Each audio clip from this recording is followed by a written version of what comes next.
Good morning everyone. My name is Neha Goyal. I am the student of BSc Chemistry Honours final year in Pandit Nekiram Sharma College, Rohtak.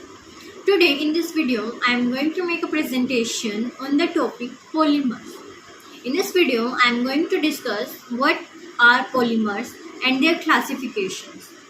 So, अब polymers को समझने से पहले we need to consider macromolecules because जितने भी polymers होते हैं वो सारे मैक्रोमोलिक्यूल्स होते हैं, बट जितने भी मैक्रोमोलिक्यूल्स होते हैं वो सारे पॉलीमर्स नहीं होते हैं.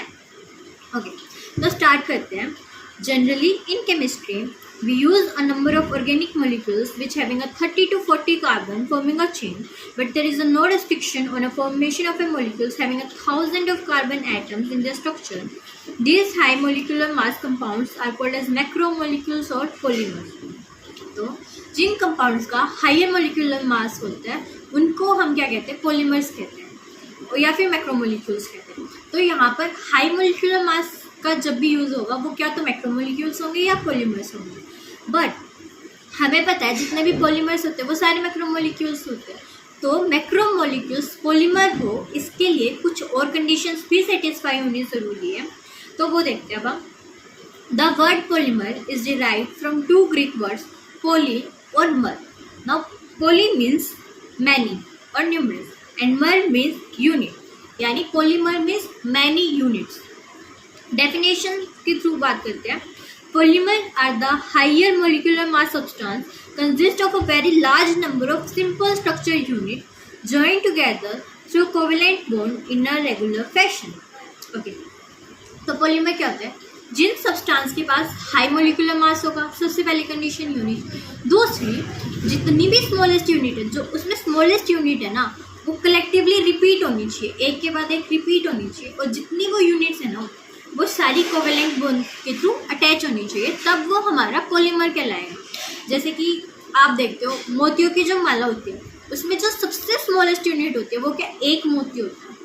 ऐसे करके कलेक्टिवली बहुत ज़्यादा सेम मोती चलते जाते हैं, पर वो जितने भी मोती है वो सारे थ्रेड से जुड़े हुए हैं. इस थ्रेड को यहाँ पर हम कोवेलेंट बॉन्ड मान के चलते हैं. और जो वो मोती है, छोटी सी यूनिट है, उसको हम यहाँ पर मोनोमर कहेंगे. अब हम देखते हैं मोनोमर क्या होगा.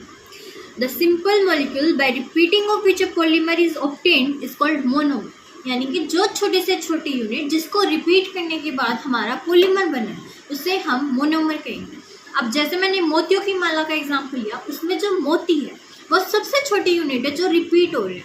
तो यहाँ पर वो जो मोती है वो मोनोमर का काम करेंगे, जो वो थ्रेड है वो कोवेलेंट बॉन्ड का काम करेगा, और जो पूरी की पूरी माला है वो यहाँ पर पॉलीमर का काम करेगी. Okay, and process by which the polymer is obtained is called polymerisation.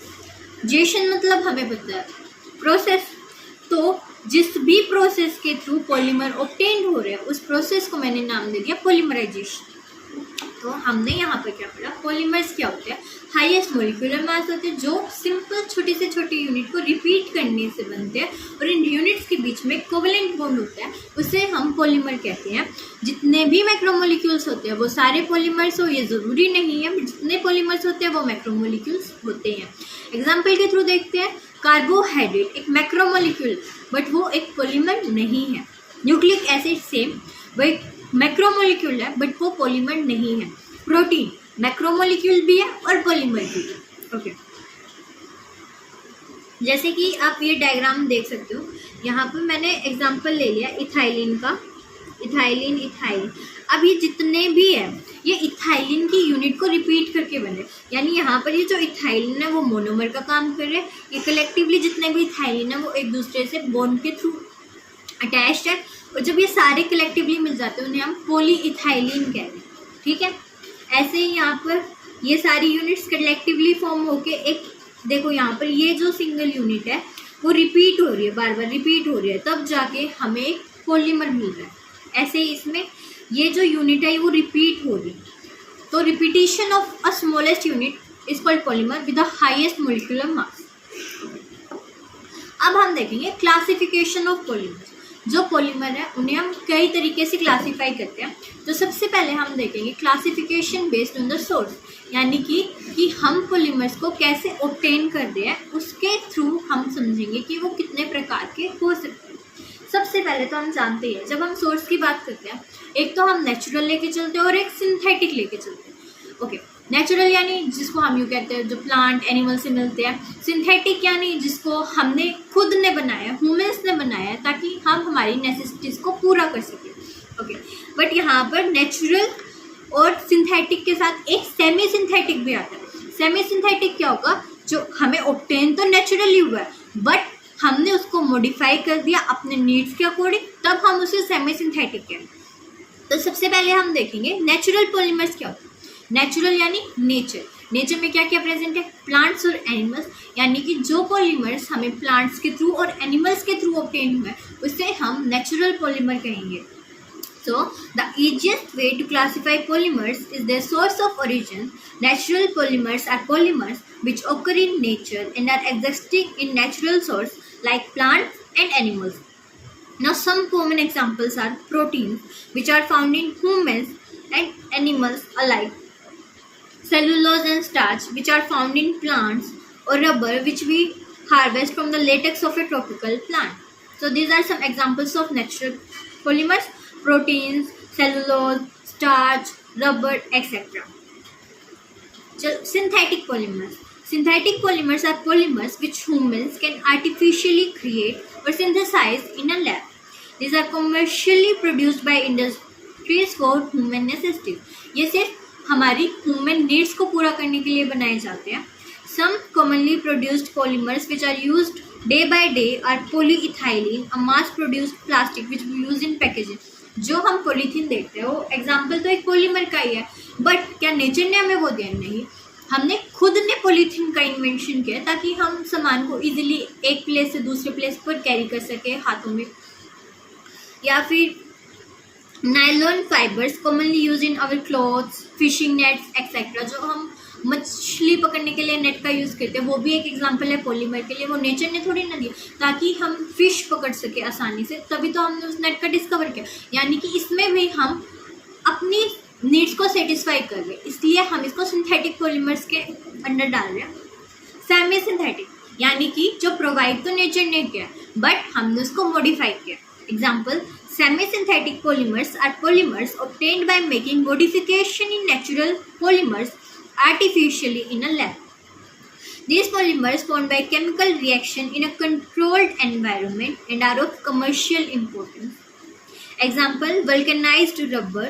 Sulfur is used in cross bonding the polymer chain found in natural rubber. या फिर सेलुलोज एसेटेट, रेयन भी कहते हैं जिसको accept. Now, classification of polymers based on their structure can be of 3 types. First one is, अब जो उसकी chain है या उसका स्ट्रक्चर है वो क्या तो वो लीनियर होंगे या फिर वो ब्रांच्ड होंगे या फिर वो नेटवर्क होंगे। अब ये कैसे क्लासीफाई कर सकते हैं, अब हम ये देखेंगे। लीनियर पॉलीमर्स, नाम सजेस्ट कर रहे हैं, लीनियर यानी एक सीधी सी chain. Okay, these polymers are similar in structure to a long straight chain which identical links connected to each other. यानी कि एक स्ट्रेट चेन है, उसमें जो यूनिट है वो एक स्ट्रेट चेन में एक दूसरे से कनेक्टेड होते हैं। The monomers in these are linked together to form a long chain. यहाँ पे जो मोनोमर क्या थी, जो स्मॉलेस्ट यूनिट थी उसको मैंने मोनोमर्स कहा था। तो ये जो मोनोमर्स है वो एक रिपीटेड यूनिट करके क्या बना रहे हैं, पॉलीमर बना रहे हैं। These polymers have high melting point and are higher density. इनका जो मोलिकुलर मतलब जो इनका मेल्टिंग पॉइंट होता है वो भी हाई होता है, डेंसिटी भी हाई होती है ना। Common example of this is PVC, polyvinyl chloride. This polymer is largely used for making electric cables and pipes. हमने जो देखा है, जो हमारे घरों में बिजली की फिटिंग होती है उसमें जो वायर होती है वो एक लेयर से वो होती है, सराउंडेड होती है। उसी लेयर को हम पॉलीविनाइल क्लोराइड कहते हैं। हमें पता है इस पॉलीमर का हाई मेल्टिंग पॉइंट होता है, हाई डेंसिटी होती है, जिस वजह से हम इसको कवरिंग के लिए यूज़ करते हैं ताकि हमारी जो वायर्स है वो जल्दी से शॉर्ट सर्किटेड वगैरह ना हो। नेक्स्ट, ब्रांच चेन पॉलीमर, जैसे ये देखो, ये तो एग्जांपल हो गया मेरा लीनियर चेन पॉलीमर्स का, ये सारे बीच में बॉन्ड से कनेक्टेड है। ठीक है, ऐसे करके ये है, यहाँ पे ये, यहाँ पे ये, यहाँ पे ब्रांच निकल रही है, यहाँ पे ऐसे ऐसे ऐसे ऐसे। So these are branched polymers. मेरे पास साफ कर। Now, branch chain polymers, as the title describes, the structure of these polymer is like branches originated at a random point from a single linear chain. जैसे कि हम trees देखते हैं, trees में क्या होता है, एक पॉइंट से ऐसे ब्रांचेस निकली होती है, ऐसे ही इसमें होता है कि एक स्ट्रक्चर है पोलीमर, तो एक रैंडम पॉइंट से कहीं से भी ब्रांच निकल जाती है ऐसे करके. ओके, नाउ मोनोमर्स जो होते हैं join together to form a long strand chain with some branched chain of different length. ज़रूरी नहीं है कि वो एक मतलब इस ये ब्रांच की जितनी लेंथ अगली ब्रांच की भी वही लेंथ, वो एक रैंडमली ऐसे ब्रांचेस निकल जाती है. Okay, as a result of these branches the polymers are more closely packed together. इस ब्रांचेस के चक्कर में क्या होगा, जो पोलीमर है वो क्लोजली पैक्ड नहीं हुआ और ऐसे ऐसे निकल रहा है, तो क्लोजली पैक्ड तो नहीं हुआ.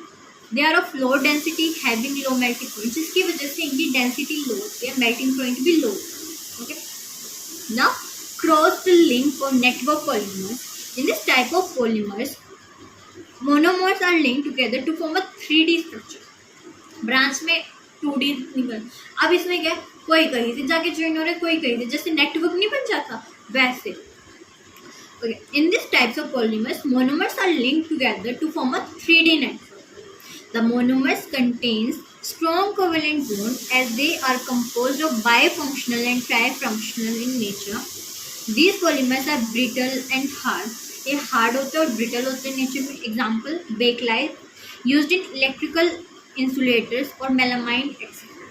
तो देखा जाए तो जो हमारी लीनियर चेन थी वो 1D के एग्जाम्पल होगी, जो हमारी ब्रांच चेन थी वो 2D के एग्जाम्पल होगी, और जो हमारे नेटवर्क पॉलीमर्स है वो 3D के एग्जाम्पल होगी. Now based on mode of polymerization, अब किस मोड में ये हुआ, अब क्या तो एडिशन के थ्रू समझेंगे, क्या कंडेंसेशन के थ्रू समझते हैं. एक बार मैं ब्रीफ दे देती हूँ एडिशन पॉलीमराइजेशन का और कंडेंसेशन पॉलीमराइजेशन. एडिशन पॉलीमर्स में क्या होता है, जो हमारे साइड प्रोडक्ट्स होते हैं, छोटे छोटे साइड प्रोडक्ट होते हैं like water molecule, ammonium molecule, HCl etcetera. अगर ये मोलिक्यूल्स नहीं निकलते then this is our case of addition polymer. But अगर छोटे छोटे मोलिक्यूल्स जैसे कि H2O निकल गया, अमोनिया निकल गया, HCl निकल गया, अगर ये सब निकलते हैं तो वो हमारा कंडेंसेशन पॉलीमराइजेशन में जाएगा. तो ध्यान से पढ़ते हैं addition polymers. In this type of polymerization the molecule of same and different molecule simple add in one another leading to the formation of a macromolecules. इस पॉलीमराइजेशन में क्या होगा, क्या तो सेम या फिर डिफरेंट मोनोमर्स होंगे वो ऐड ऑन हो जाएंगे, जिसकी वजह से बड़ा सा मैक्रोमोलिक्यूल बनेगा. This type of polymers are formed by the repeated addition of monomer molecules. ये कैसे होंगे, जब हमारा मोनोमर रिपीटेडली ऐड होते जाए तब हमारा ये होएगा. Note in this process there is no elimination of small molecules like water or alcohol etc.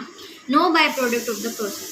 जैसे कि मैंने कही कोई भी छोटा मोलिक्यूल एलिमिनेट नहीं होगा, जैसे कि हमने अभी इसी लाइन के थ्रू देखा. Note in this process there is no elimination of small molecules like water or alcohol etc. Means there is no byproduct in this reaction. The polymer is formed by polymerization of monomers with a double or triple bond unsaturated compound.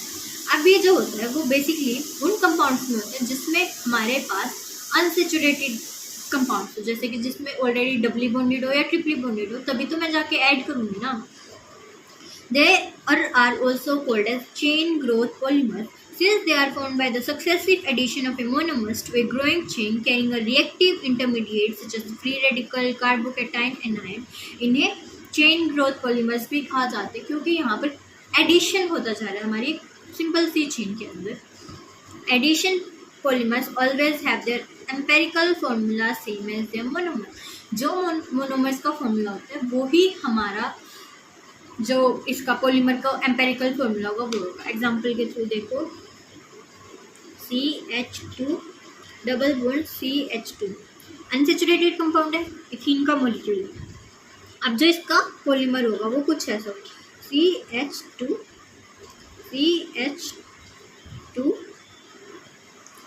और यहाँ पर N, यानी कि जब ये जो unit है ना मोनोमर ये कलेक्टिवली रिपीट होगा ना तब मेरा पॉलीमर बनेगा. अब इसका एम्पेरिकल फॉर्मूला और जो मेरे मोनोमर का एम्पेरिकल फॉर्मूला वो दोनों सेम ही है CH2.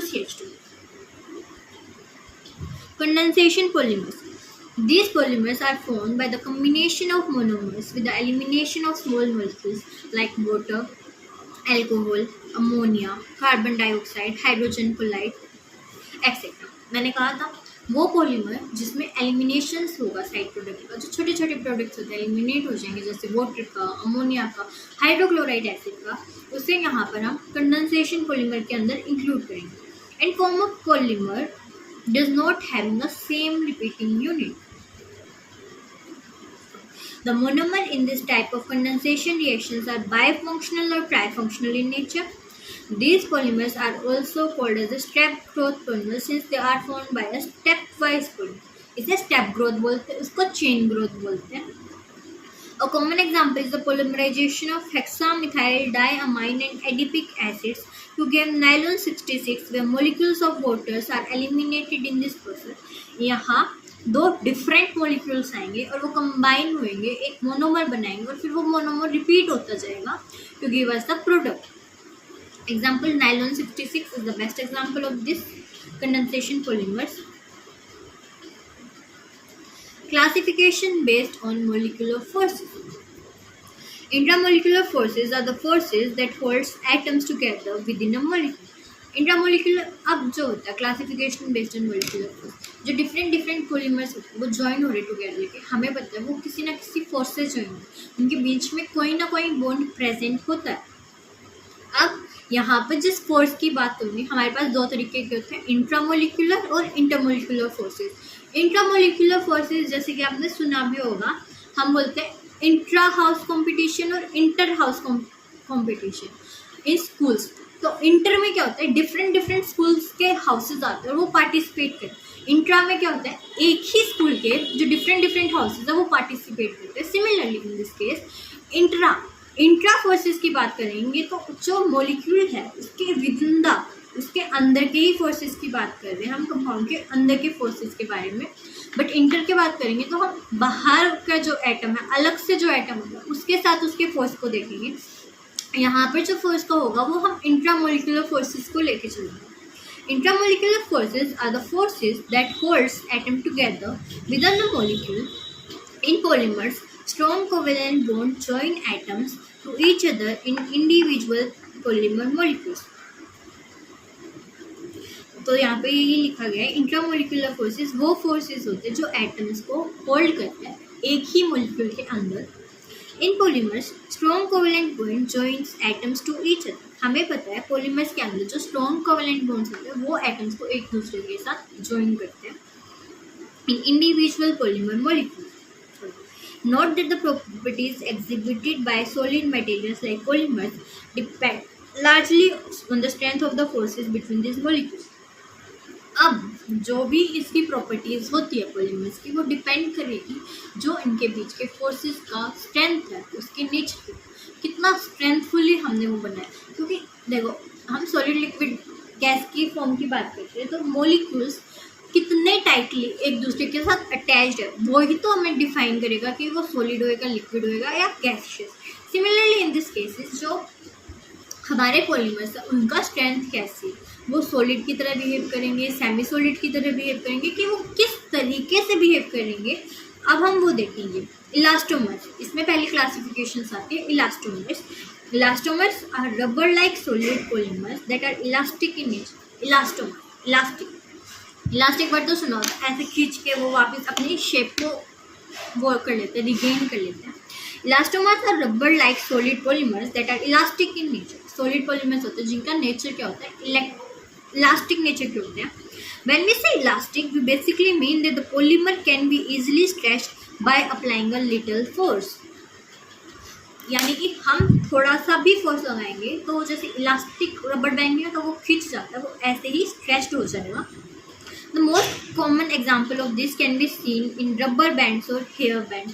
हम इसको बहुत अच्छे से समझ सकते हैं, थ्रू हेयर बैंड्स के थ्रू समझ सकते हैं। Applying a little stress elongates the band. The polymer chains are held by the weakest intermolecular forces and hence allowing the polymers to the stretch. यहाँ पर जो फोर्स है यानी weakest intermolecular forces होता है, तभी तो वो थोड़ा सा स्ट्रेच करते elongate हो गया। But as you notice, removing the stress also results in the rubber band taking up its original. But हमें पता है कि रबर को एक बार खींच के हम वापस वैसे करते तो वो वापस अपनी वो ही पोजीशन को रिगेन कर लेते। This happened as we introduced cross links between the polymer chain which help in retracing to its original course. अब ये क्यों पॉसिबल हुआ कि जो रबर बैंड है हम उसको खींच के वो दोबारा अपनी पोजीशन रिगेन कर लेता है? This is because of the cross linking between the polymer chain and taking its original form again. तो जो इलास्टिक होता है उसे हम ऐसे खींचते हैं, वो खींच जाता है, तो यानी कि वहाँ पर weak intermolecular force is present, but हमने देखा वो अपनी पोजीशन को रिगेन कर लेता है। ये पोजीशन रिगेन करते हैं because of the cross linking between the polymer chain, इस वजह से ये होता है। नेक्स्ट चलते हैं, our car tyres are made of vulcanised rubber, this is when we introduce sulphur to cross bond the polymer chain. जो हमारे कार के रबर होता है उसमें हम देखते हैं जो टायर है वो कितना ही फोर्स लगा लो, हम जब वो व्हीकल चलता है रोड पे तो एक बार तो वो फ्लैट हो जाता है, बट हम जब गाड़ी को पार्किंग करेंगे वो अपनी रिगेन कर लेते हैं स्ट्रक्चर को। क्यों होता है? Because of the sulphur. यहाँ पर किसकी क्रॉस बॉन्डिंग हुई है? सल्फर की हुई। Okay, thermoplastic. Thermoplastic polymers are long chain polymers in which intermolecular forces, van der Waals forces, hold the polymer chains together. Thermoplastics में क्या होता है? जो यहाँ पर फोर्स है इंटरमोलिकुलर फोर्सेस, वो कैसे है? वन डर वॉल फोर्सेस होते हैं जो कि पॉलीमर की चेन को एक दूसरे के साथ अटैच किए हुए हैं।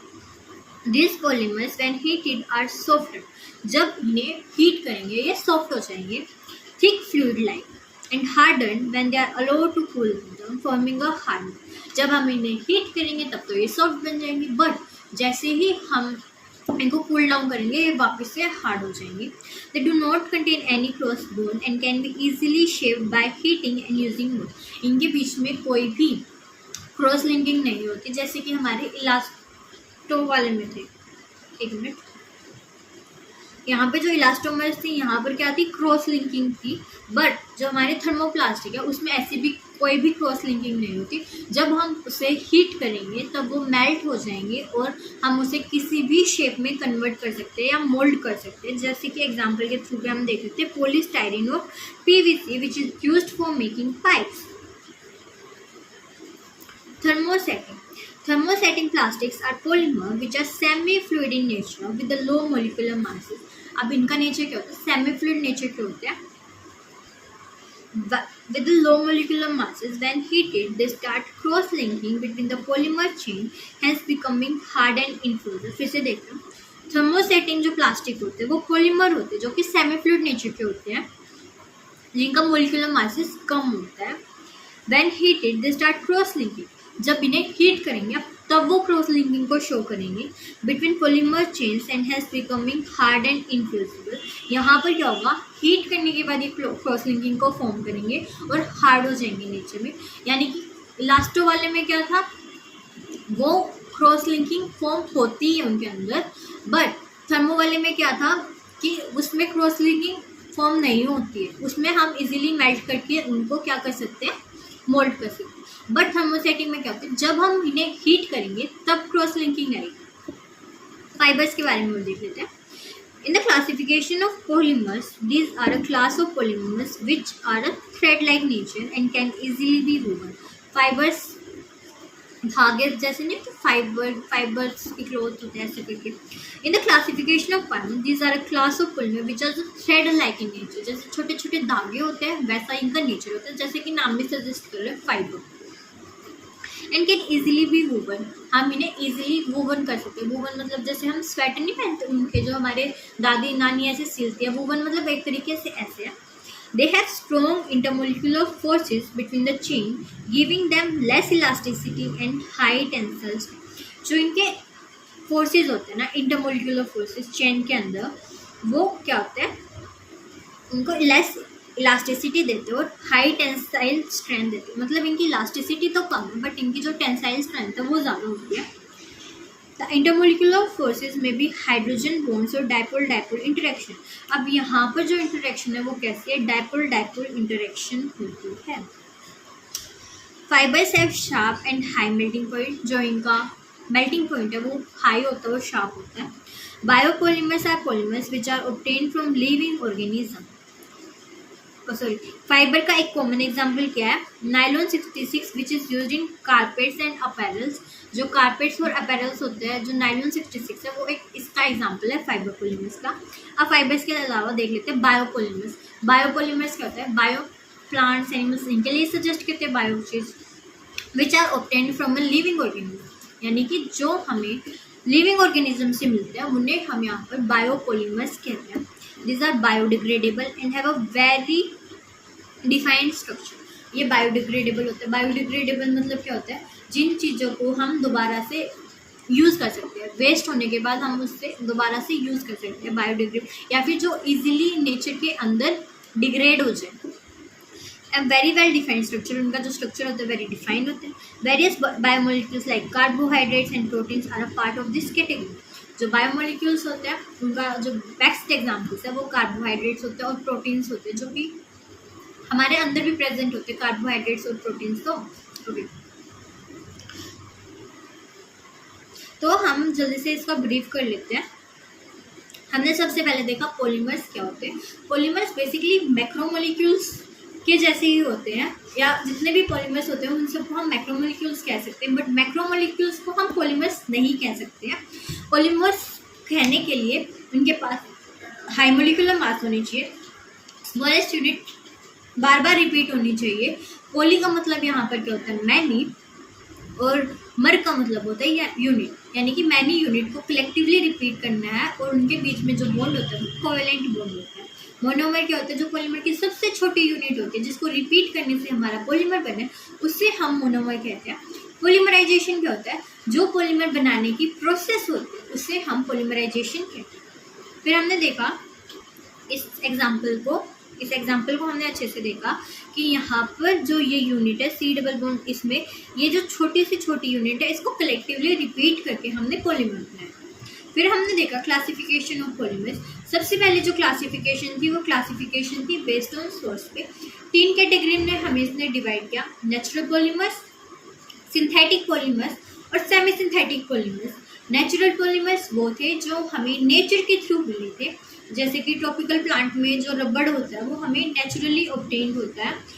सिंथेटिक वो थे जो मैन मेड थे, जो ह्यूमन नेसेसिटीज को फुलफिल करने के लिए बनाया था, जिसका कॉमन एग्जांपल हम दे सकते हैं पॉलीथीन।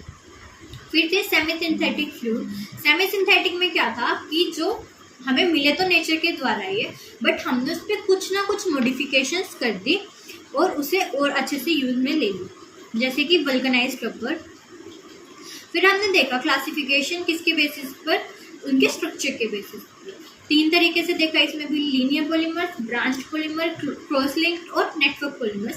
जो हमारा लीनियर पॉलीमर था वो एक तरह से 1D को डिफाइन कर रहा था, यानी कि उसमें लॉन्ग स्ट्रेट चेन की फॉर्म में था। ब्रांच्ड में क्या था? कुछ कुछ पॉइंट से हमें ब्रांच की तरह, जैसे ट्री में ब्रांचिंग होती है वैसे ही हमारे पॉलीमर में ब्रांचिंग निकली हुई थी, तो ये हमारा ब्रांच्ड पॉलीमर था। फिर हमने देखा क्रॉस लिंक्ड और नेटवर्क पॉलीमर्स। ये 3D लाइक स्ट्रक्चर के थ्रू होता है। इसमें क्या होता है? 3D टाइप में पॉलीमर्स के अरेंज्ड हुए होते हैं, कोई भी कहीं से भी जाके कहीं पर भी अटैच हो रहे जाके। फिर हमने देखा based on mode of polymerization की पॉलीमराइजेशन क्या है। उसमें हमने 2 कैटेगरी में डिफाइन किया था इसको, addition polymerization and condensation polymerization. Addition polymerization में क्या होता है? जब हमारे पॉलीमर का फॉर्मेशन होता है तब हमें कोई भी बाय प्रोडक्ट नहीं मिलता, जो छोटे छोटे बाय प्रोडक्ट्स मिल जाते हैं, जैसे कि वाटर, अमोनिया, हाइड्रोजन क्लोराइड, ऐसे किसी भी चीज़ का फॉर्मेशन नहीं होता। बट कंडेंसेशन वाले पॉलीमराइजेशन में और इसमें यही अंतर है, कंडेंसेशन पॉलीमराइजेशन में हमें बाय प्रोडक्ट्स मिलते हैं, जैसे कि water, ammonia, hydrogen chloride etcetera. तो ये यहाँ पे डिफरेंस था एडिशन में और कंडेंसेशन में। फिर हमने देखा on the basis of the molecular forces.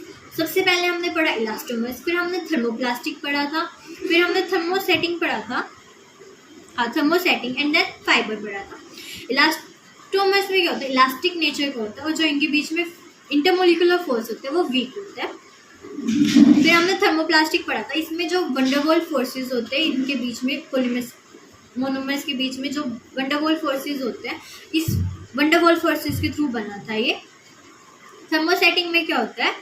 तो यहाँ पर जो हमारे मोलिकुलर मास होते हैं इनका लो होता है, ये सेमी फ्लूइड नेचर के होते हैं और ये हार्ड हो जाते हैं और इनफ्यूजिबल हो जाते हैं जब ये हीट होते हैं। क्रॉस लिंकिंग तब बनना फॉर्म होती है जब इनको हीट कर देते हैं।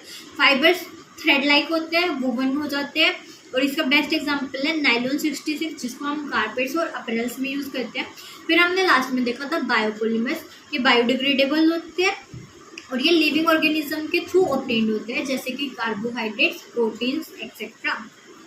Thanks for watching.